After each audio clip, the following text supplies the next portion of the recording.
जागृत हो, जो हमारा मन कहे और वो हम कर दें, तो वो हुआ सुरुचि का अनुसरण। और सुनीति का अर्थ क्या है? जो वेदों शास्त्रों के अनुसार चले, जो ग्रंथों में लिखा है उसके अनुसार जीवन निर्वाह करें, वो सुनीति का अनुसरण हुआ। और जो सुनीति का अनुसरण करते हैं उन्हें ध्रुव की प्राप्ति होती है, जो कि कभी नष्ट नहीं होना। और जो सुरुचि का अनुसरण करते हैं उन्हें उत्तम की प्राप्ति होती है, जो कि क्षणिक है। महाराज उत्तानपाद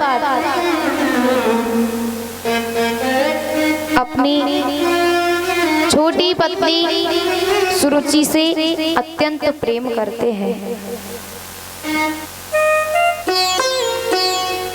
और माता सुनीति के पुत्र ध्रुव जी और सुरुचि के द्वारा उत्तम का जन्म हुआ। ध्रुव जी महाराज थोड़े से बड़े हुए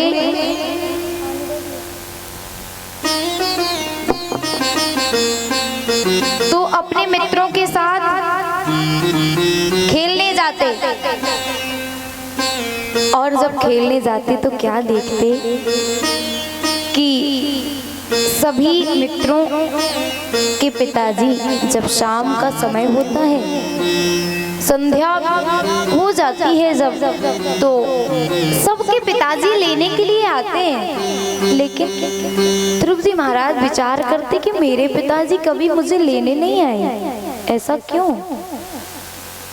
और मेरी माँ ने तो मुझे मेरे पिताजी के बारे में बताया तक नहीं, कौन है मेरे पिताजी और कहाँ है। आज ध्रुव जी महाराज घर जाते हैं और जाकर के अपनी मैया से पूछते कि माँ, आपने मुझे अभी तक बताया नहीं कि हमारे पिताजी कहाँ हैं और हैं भी कि नहीं मेरे पिताजी। तो मैया सुनीति कहती, अरे बेटा ध्रुव, ऐसा नहीं है, तुम्हारे पिताजी हैं और तुम्हारे पिताजी कोई साधारण नहीं, वो तो यहाँ के राजा हैं। माँ, जब मेरे पिताजी हैं तो क्या मेरे पिताजी मुझसे प्रेम नहीं करते? मैया सुनीति कहती, ऐसा नहीं है बेटा, तुम्हारे पिताजी तो तुमसे बहुत प्रेम करते हैं। कहती कि माँ, जब पिताजी प्रेम करते तो मुझे लेने कभी क्यों नहीं आते, मुझसे कभी मिलने क्यों नहीं आते? कहा कि वो राजा हैं, उनके पास इतना समय नहीं है कि वो तुमसे मिलने आए।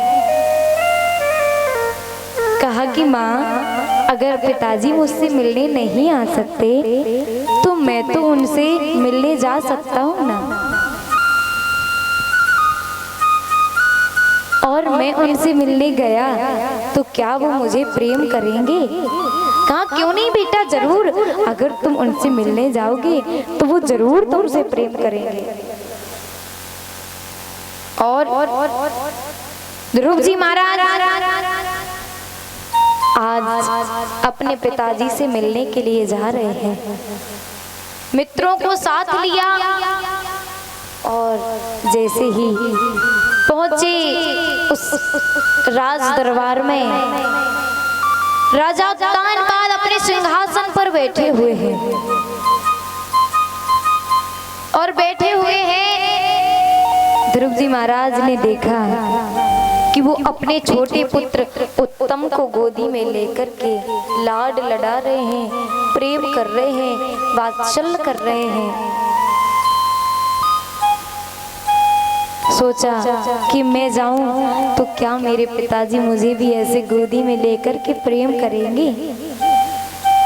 ये सोच करके ध्रुव जी महाराज आगे बढ़े और जब राजा उत्तानपाद ने देखा तो उनसे भी रहा नहीं गया अपने पुत्र को देख करके। उत्तम को गोदी से नीचे उतारा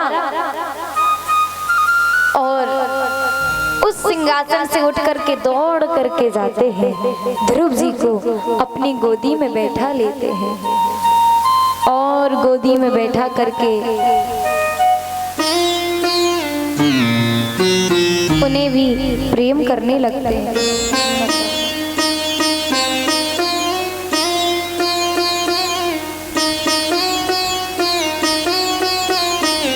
गोदी में बैठाया और लाड प्यार करने लगे। तभी देखा वहां से इनकी छोटी पत्नी सुरुचि आ जाती है और आकर के ध्रुव जी महाराज को गोदी से नीचे गिरा दिया। अरे मूर्ख, तुझे इस गोदी में बैठने का अधिकार नहीं है। इस गोदी में तो बस उत्तम बैठ सकते हैं, तू नहीं बैठ सकता। और यदि इस गोदी में बैठना चाहता है तो जा, पहले जंगल में जाकर के तपस्या कर, और जब तपस्या से भगवान प्रसन्न हो जाए तो उनसे कहना कि मुझे मैया सुरुचि के गर्भ से जन्म दो। जब तेरा जन्म मेरे गर्भ से होगा तो तुझे इस गोदी में बैठने का अधिकार मिलेगा। और नन्हे से ध्रुव जी महाराज नन्हे से बालक को गोदी से नीचे गिरा दिया। क्या जाने वो जंगल, क्या जाने वो तपस्या। 5 वर्ष की अवस्था। अब आप सोचिए 5 वर्ष का बालक जंगल के बारे में जान सकता है क्या? उससे कह दो कि जाओ तपस्या करो। कहती तपसाराध्य पुरुषम तस्यैवानुग्रहेण में गर्भे त्वं साधयत्मानं यदिच्छसि नृपासनम। जा करके जंगल में तपस्या करना और जब भगवान प्रसन्न हो जाए तो उनसे मांगना कि मुझे मैया सुरुचि के गर्भ से जन्म दो। और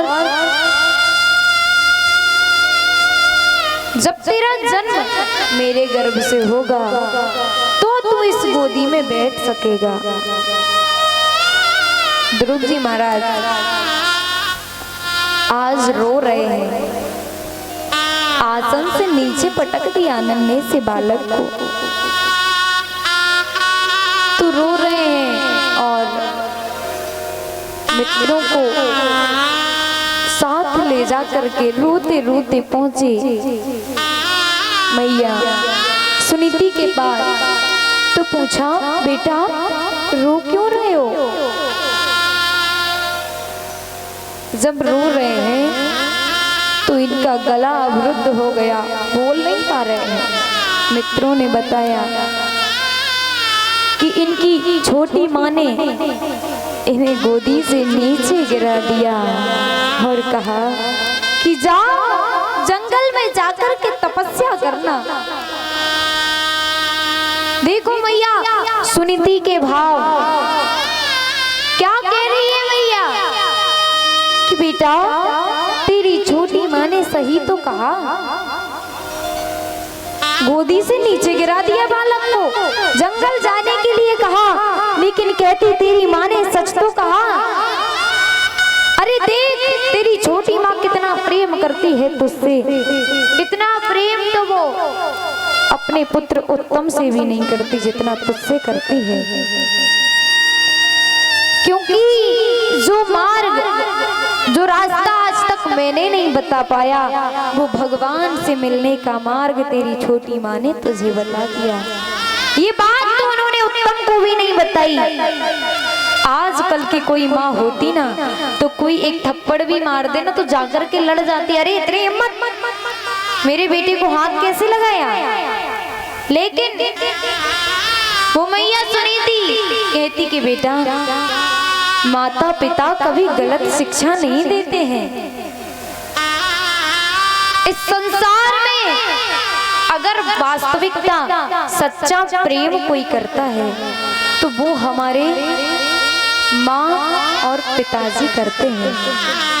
बाकी ये जो संसार की बातों में आ जाते हैं ना, संसार वाले कभी प्रेम नहीं करते, ये तो दिखावा करते हैं, बस दिखावे का प्यार। और जो हृदय से प्रेम करें वो हमारे माता पिता करते हैं, क्योंकि इस संसार में केवल हमारे पिताजी ऐसे होते हैं जो चाहते हैं कि हमारे बच्चे हमसे भी आगे जाएं, और दूसरा कोई इतना नहीं सोच सकता। अगर संसारी प्रेम करेंगे ना तो कोई ना कोई स्वार्थ निस्वार्थ प्रेम करता है कोई, तो वो माता पिता, बाकी कोई निस्वार्थ प्रेम नहीं करता। इसलिए हमेशा अपने माता पिता की बात माननी चाहिए, क्योंकि माता पिता प्रभु गुरु की वाणी, माता पिता प्रभु गुरु की वाणी, माता पिता प्रभु गुरु की वाणी, माता पिता प्रभु गुरु की वाणी, माता पिता प्रभु गुरु की वाणी, प्रभु गुरु की वाणी। ओ आ हो माता पिता प्रभु गुरु की वाणी, बिनहि विचार करी शुभ जानी, बिनहि विचार करी शुभ